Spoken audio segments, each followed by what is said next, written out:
When Daniel met Zara, they didn't fall in love over candlelight dinners or expensive gifts. They fell in love over shared sachets of pure water and long walks home because transport money was too precious to waste. Daniel had nothing. Not almost nothing. Nothing. He lived in a single rented room in a rusty building at the edge of town.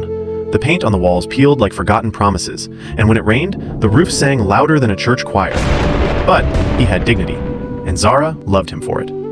She was a quiet, faith-filled woman, the kind who believed that if God could part the Red Sea, he could part unpaid bills too. She worked at a small tailoring shop, sewing dreams for other women while her own dreams hung patiently in the corner.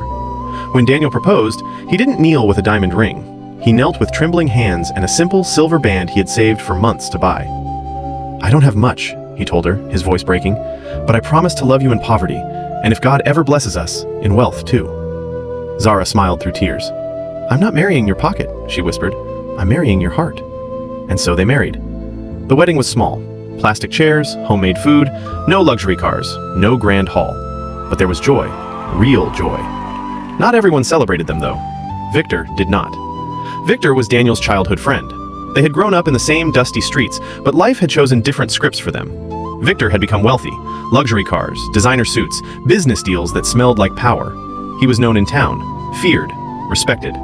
Daniel? He was still managing. At the wedding reception, Victor arrived late, intentionally.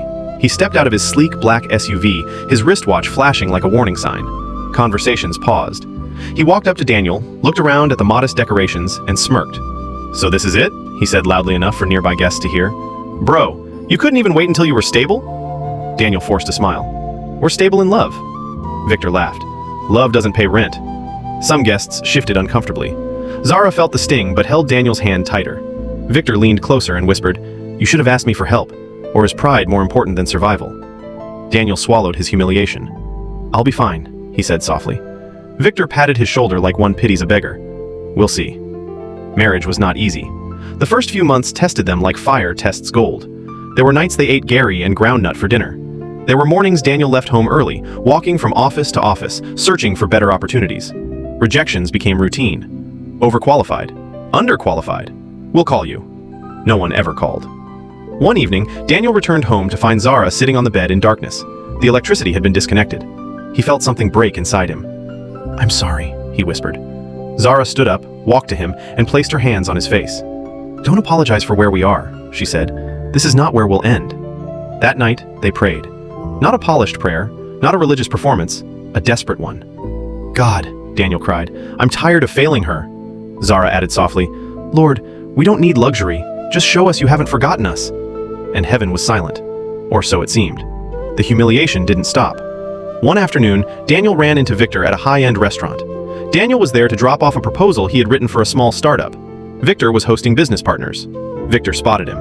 "Daniel!" he called out dramatically. "Come join us!" Daniel hesitated but walked over. Victor introduced him to his guests. "This is my friend. We grew up together." He paused, then added with a grin, "He's still growing." Laughter circled the table. Daniel felt heat crawl up his neck. Victor continued, "So tell them about your big dreams, Dan. Or are you still looking for your big break?" Daniel's voice was calm but firm. "My time will come." Victor leaned back in his chair. "Time waits for no man, my friend, especially poor men." The words cut deeper than Victor knew. Daniel left that restaurant with his pride bleeding. That night, he didn't talk much. Zara noticed. "What happened?" she asked. He tried to brush it off, but eventually he told her everything. She listened quietly. Then she said something he would never forget. "Let him laugh. The same God who raised Joseph from prison to palace is still alive." Daniel looked at her. "And what if he doesn't?" She smiled gently. "Then we'll still love him, but I know he will." Weeks passed. One random Tuesday morning, Daniel received a call from an unknown number. He almost ignored it. "Hello? Am I speaking to Mr. Daniel Okoro?" "Yes."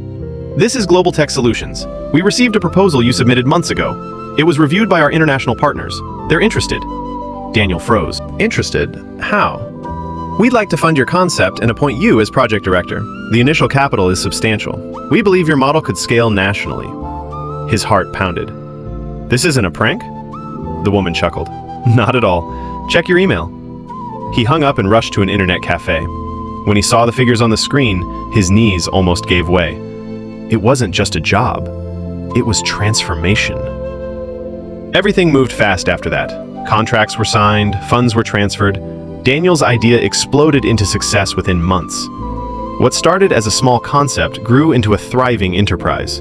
Investors came calling, new offices opened, interviews, recognition, respect. The same people who once ignored him now sought his attention. And Victor? Victor heard the news last. At first, he didn't believe it. Until one day, he drove past a newly opened corporate building. On the glass doors were bold letters, D.O. Innovations, CEO, Daniel Okoro. Victor parked, walked inside, and there Daniel stood, confident, sharp, calm. Not arrogant, not bitter, just elevated. Victor approached slowly. "I've been hearing things," he said. Daniel smiled politely. "Most of them are true." There was an awkward silence. Victor cleared his throat. "I may have underestimated you." Daniel studied him. Then he said something unexpected. "You didn't underestimate me. You underestimated God." Victor looked down. For the first time, he had no clever reply. That evening, Daniel returned home, not to the leaking roof room, but to the modest new house he had bought. Zara was in the kitchen. He walked in quietly, wrapped his arms around her. "It happened because you never stopped believing," he whispered. She turned, eyes shining. "No," she said softly. "It happened because God writes better endings than we do." They stood there, holding each other. Not because they were rich, but because they remembered when they weren't. And that night, as they knelt together in a beautifully furnished living room instead of a dark rented room, Daniel prayed again. But this time, not out of desperation, out of gratitude. "Thank you," he said, tears falling freely, "for not forgetting us." And somewhere in heaven, the silence that once felt heavy now felt like a smile. Because sometimes, God doesn't change your story immediately. He waits until the world has finished laughing. So when he lifts you, no one can deny it was him. Kindly subscribe to my YouTube channel, turn on notification bell, like and comment for more stories like this.